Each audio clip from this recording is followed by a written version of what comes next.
Bonjour.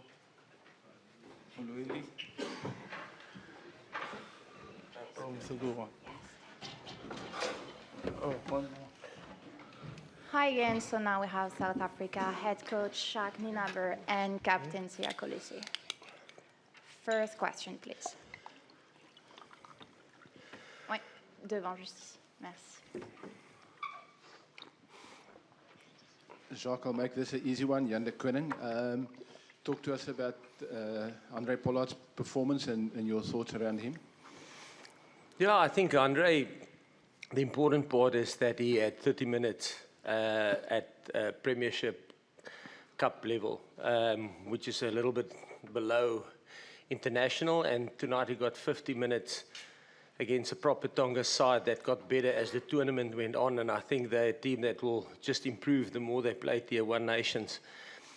We said in the beginning that they've got some players that have played for New Zealand, Australia. Some of them are playing for Crusaders, for Toulouse, so they know what rugby is about. So he got a proper test match against them, and he got through 50 minutes. How do you feel about his performance? I mean, obviously, goal kicking is the one issue, and Mane also had some, but Andre, general play?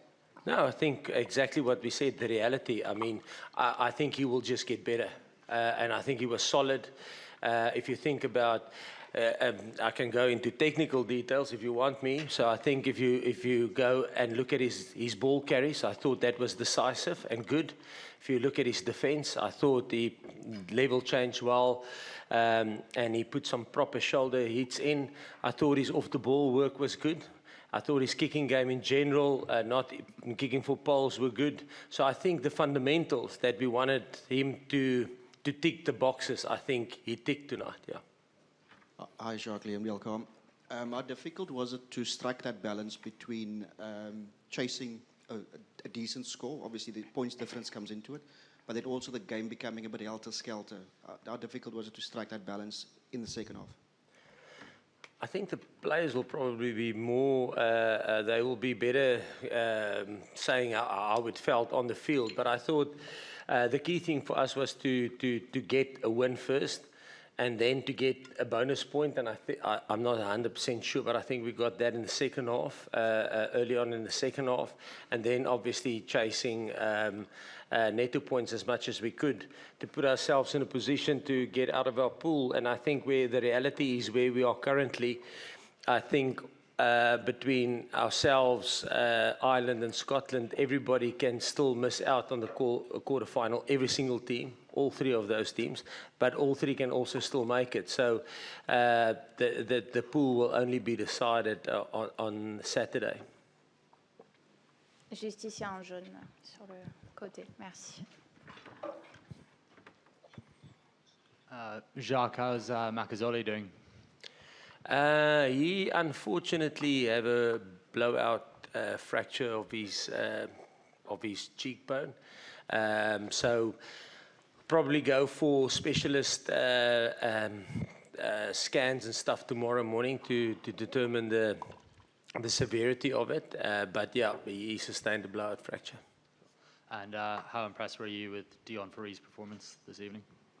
No, I thought he was brilliant. Did exactly what we wanted him to do. Okay, and his basics was good. I thought the scrums and lineouts, I don't think we lost the lineout. So between him and Marco, they operated within the structures that we wanted them to operate in within our set piece. And then obviously, like you saw with Dion, especially in the back end of the game, where he got a couple of turnovers at the breakdown. I think, we always say that there's probably going to be, let's say, 16 scrums in the game, maybe 8 or 9 lineouts on attack, and maybe in your exit zone. But there's going to be 200 breakdowns where you can apply yourself, and he did tonight. Siya, it's Kanye Soya from News 24 Sport. Just talk us through how your 50th Test as captain was, despite the physicality that we all saw from this game today. The only thing I think about is the physicality. They were tough. They were tough. We prepared. The coach prepared us well for that, and they don't stop. You know, you think at a certain minute they're gonna stop, but the next guys that come on, it's the same kind of physicality. But applaud our boys for sticking to the job, sticking to the plan. We wanted to keep it tight amongst the forwards, and I think we did that well. But yeah, the best thing about the thing, we got the bonus point, and we accumulated as much points as we could today, and I think that's what made it special. And Jacques, how disappointed are you with how the team's defensive standards slightly slipped today after that impressive 5-minute period where Tonga camped in the team's 22 and still didn't come out with a try? Yeah, I thought the first 20 minutes, I think the first 20 minutes, Tonga had 44 carries, and I think discipline got them, or our lack of discipline gave them 22-meter entries. So the first bit was exceptional.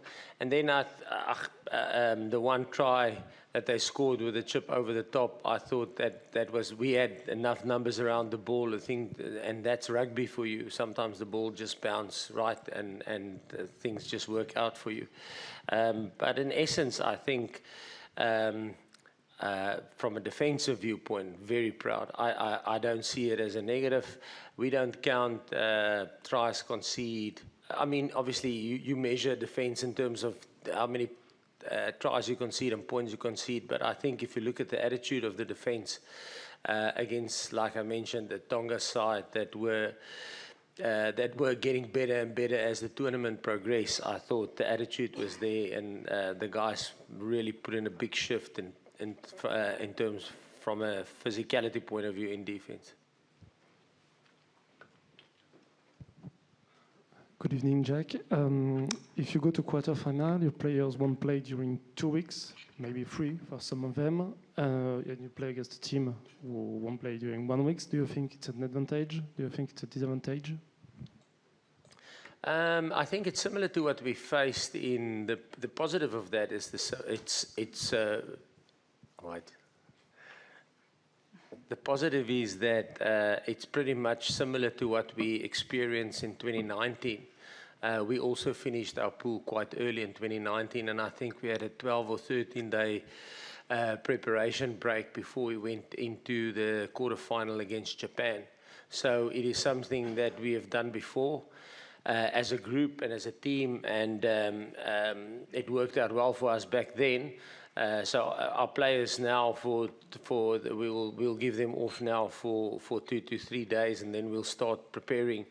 And until we know what the outcome is of the pool and who we'll face, I think the other pool, the France-New Zealand pool, will only be determined on Friday night. So then we'll actually know, depending on where we finish in the next day, on the Saturday, we'll have a good idea of who will play.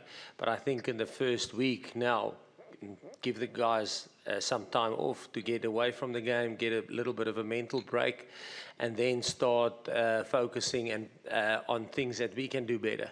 So internally focusing on us, on things that we must improve if we want to stay in this competition to the end. And then once we have clarity who will play, then we'll start focusing on the opposition. Non, le monsieur au fond là-bas, casquette, lunettes. Merci.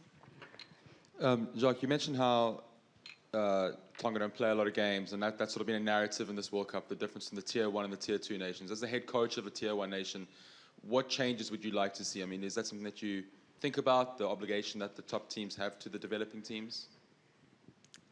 No, not, it's a little bit, I probably would say it's if I give a comment on that, it will be pure speculation, because I don't understand the schedules and how things work. So it's a lot more complex, and there's definitely somebody in World Rugby that runs that portfolio. And the comments I'll make will be just my opinion, and it won't be the truth. So he'll know the truth, or whoever's in charge of that.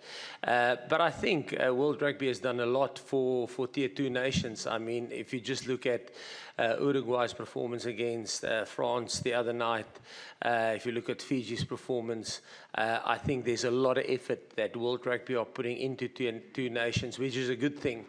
And Yeah, I think, yeah, from my side, we try and give as much as we can. If there's the opportunity to play against Tier 2 nations, it's always great. Unfortunately, we would have had, I think we would have had Georgia in 2020, but COVID took that away from us. So, yeah, it's always a good thing if we can play against tier 2 nations. But again, I think World Rugby is doing a great job in terms of that, and only they will know the answer to that question. I'll speculate. An easier one now. Can you sum up the team's performances in the group stage as a whole? Things you were happy with over the pool, things that you... Ours? Yes, yeah, yours, yeah. Yeah, I probably won't go into detail there because, I mean, that will be technically, we'll probably tell the opposition where we think we're weak and where we think we're strong. But I think there's certain things that we did pretty well, and there's certain things we wanted to rectify tonight. Some of them we got better at. Yeah, but some of them we still need to work on. Yeah, like I say, it would be mad for me to say, okay, listen, I think we are poor at goal kicking because tonight we weren't. But I mean, so some days we are, and that would give opposition an inside lane. 2 last questions, please. First one here and second one here. Congratulations, coach and captain. Coach, how concerned are you about the 3 tries conceded this evening? Coming into the game, you guys had only conceded 3 tries in 9 Rugby World Cup matches. Yeah, look, that's probably Tonga. If they ask me, if you, I mean, yeah, Tonga is a team with the brilliance that they have, that they can create something out of nothing. And I thought, and that's the beauty of them, you know. So because they have quality players, like I said, a lot of them have played and represented New Zealand before, and have represented Australia before, so they understand what top international rugby is all about. And like tonight, I mean, you might not give them a sniff, and then somebody just does something magical, you know. And sometimes when you concede tries, you don't necessarily have done anything wrong. They just did something incredibly brilliant. And sometimes you must just sit back and applaud it, because sometimes it's just good attack. You can't cover everything on a rugby field. I think if there was a try conceded because a lack of attitude or a lack of work rate or a system error, yes, that's something we can do, we can improve on. But sometimes you just score tries and it's just a brilliant try. You just sit back and applaud it. And I think tonight Tonga has that ability to create something out of nothing. And last question, please. Jacques, en français. Comme vous l'avez dit, il n'y a rien de fait dans cette poule. Le match Irlande-Écosse sera décisif. Un scénario improbable fait que l'Écosse et l'Irlande peuvent s'arranger pour sortir de la poule. Est-ce que vous pouvez y croire à ça?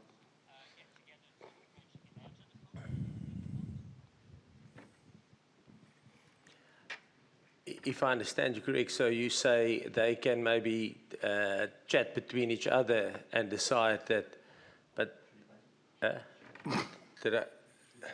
Le micro, s'il te plaît, comme ça la traduction sera faite, merci. Je ne dis pas ça, je dis est-ce que vous pouvez croire à ce scénario improbable?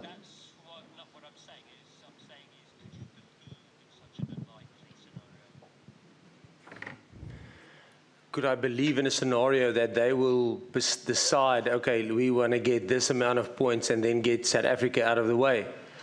That would probably be match fixing, I would say. I hope not. Rugby is clean. We wear those T-shirts, so hopefully not, because that would be extremely disappointed, don't you think? Okay, thank you very much. Thank you. Thank you. I could have stayed in the chamber room. I could have stayed in the chamber.